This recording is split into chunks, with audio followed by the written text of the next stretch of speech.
வணக்கம் மக்களே. இன்றைக்கி நம்ம எங்கே வந்திருக்கோம்னு பார்த்தீங்கன்னா பருவதமலைக்கு தான் வந்திருக்கோம். வாங்க பருவதமலை ட்ரிப் எப்படி இருக்குன்னு பார்க்கலாம். இப்போ பாருங்கள், நம்ம எங்கே போக போகிறோன்னா அது மேலே தெரியுதுல, அந்த மலைக்கு தான் இப்போ நம்ம ஏற போகிறோம். பொதுவாக திருவண்ணாமலை என்றாலே நமக்கு அண்ணாமலையார் தான் நினைவுக்கு வருவார். ஆனால் நம்மளில் பல பேருக்கு அங்கே பருவதமலையும் இருக்குதுன்றது நமக்கு தெரியாது.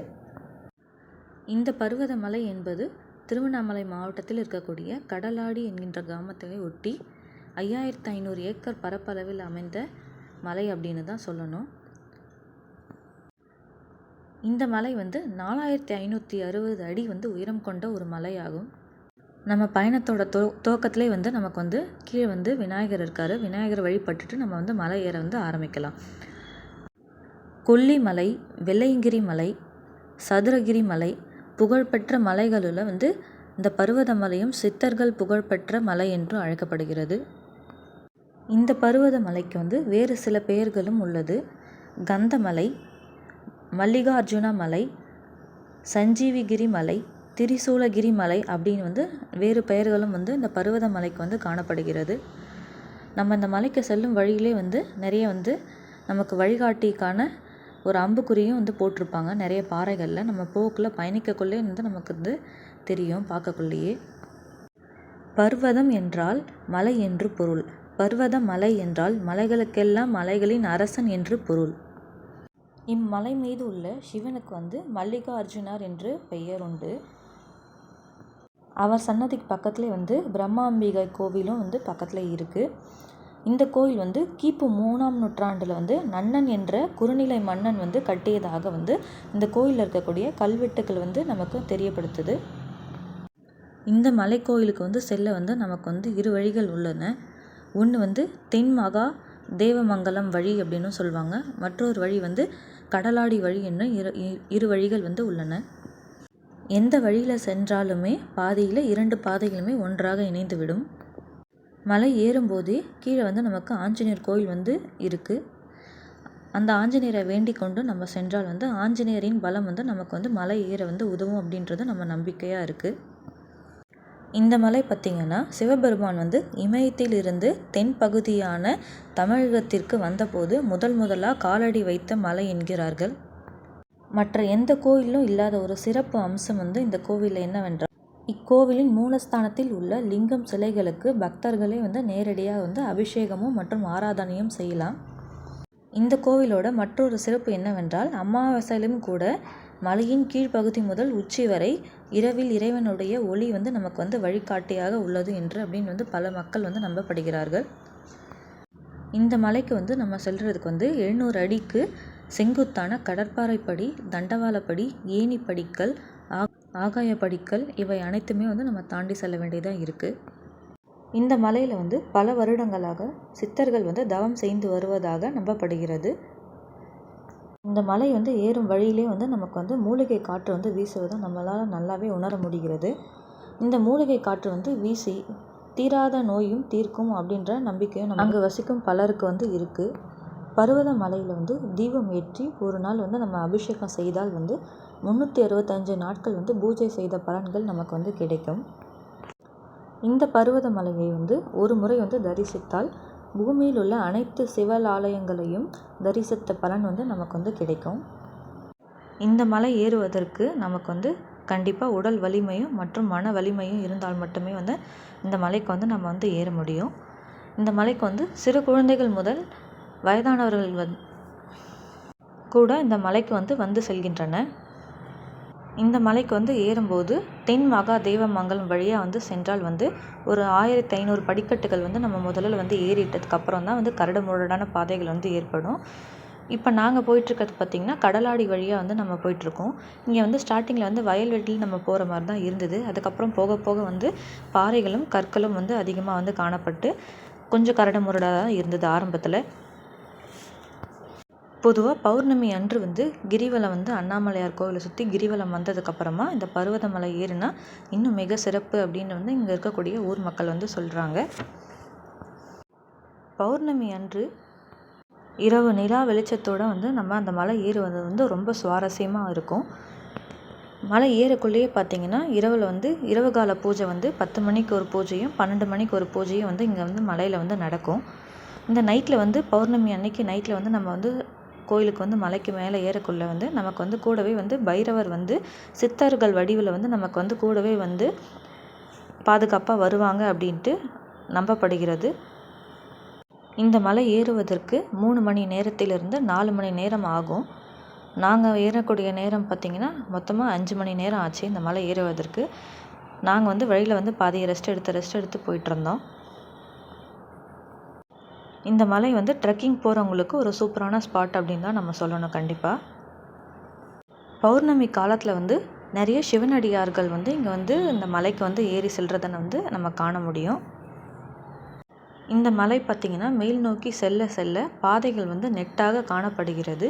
இதற்கு வந்து குமரி நெட்டு என்று பெயர் உண்டு. இந்த கோயில் வந்து கிபி 3ஆம் நூற்றாண்டில் வந்து குறுநிலை மன்னர் என்றவர் வந்து இந்த கோவிலை வந்து கட்டப்பட்டார். அதுக்கு பின்பு வந்து இந்த கோவில் வந்து கும்பாபிஷேகமே பல வருடங்களாக பண்ணாமல் வந்து அப்படி இருந்தது. இப்போ வந்து ரீசெண்டாக வந்து 2010 வந்து கும்பாபிஷேகம் பண்ணியிருக்காங்க. இந்த கோயிலோட வந்து சிறப்பு அம்சம் வந்து இன்னும் நிறைய வந்து சொல்லிக்கிட்டே போயிட்டே இருக்கலாம் நம்ம. இந்த கோயிலுக்கு வந்து அம்மா ஜெயலலிதா அவர்கள் வந்து சென்றதாக அங்கே உள்ள ஊர் மக்கள்கள் வந்து சொல்கிறாங்க.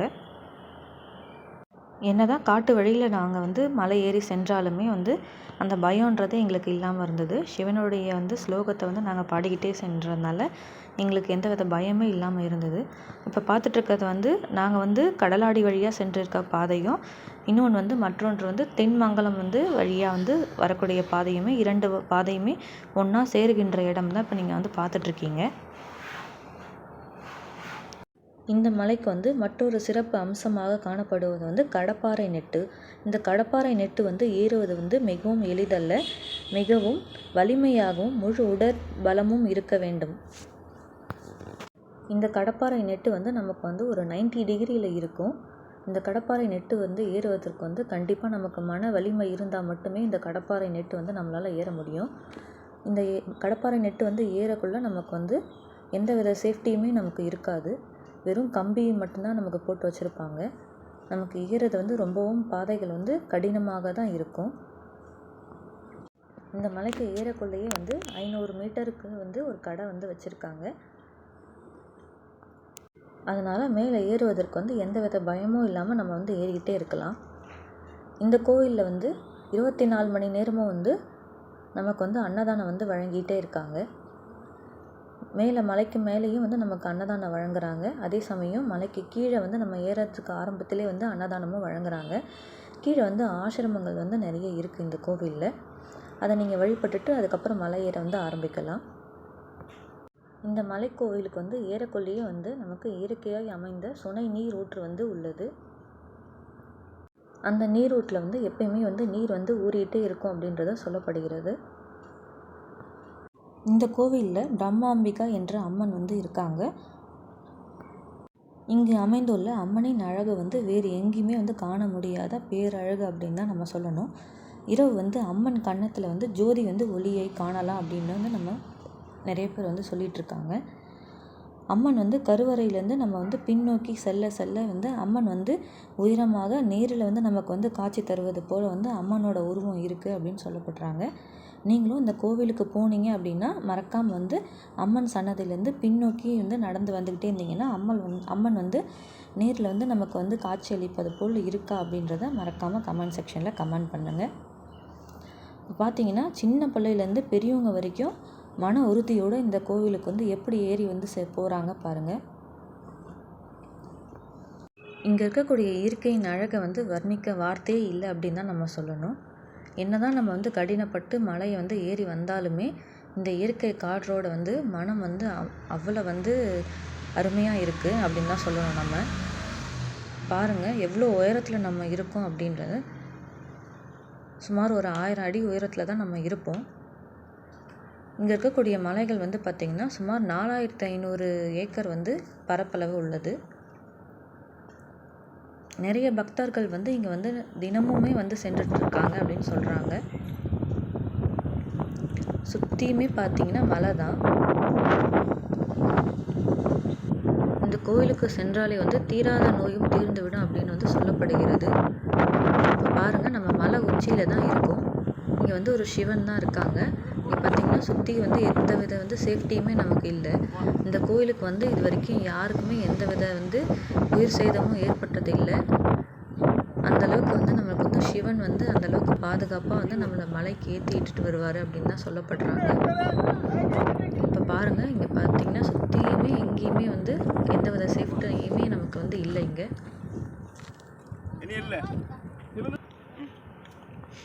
முதல்ல வந்து இந்த கடப்பாறை நெட்டை வந்து நம்ம கடந்ததுக்கப்புறமா ஆழமாக வந்து பள்ளத்தாக்குகள் வந்து இருக்குது. இந்த பார்த்திங்கன்னா 2 பாறைகளுக்கு நடுவில் வந்து நமக்கு படிக்கட்டு வச்சு நம்ம ஏறி வர்றதுக்கான வழியை வந்து உண்டாக்கியிருக்காங்க.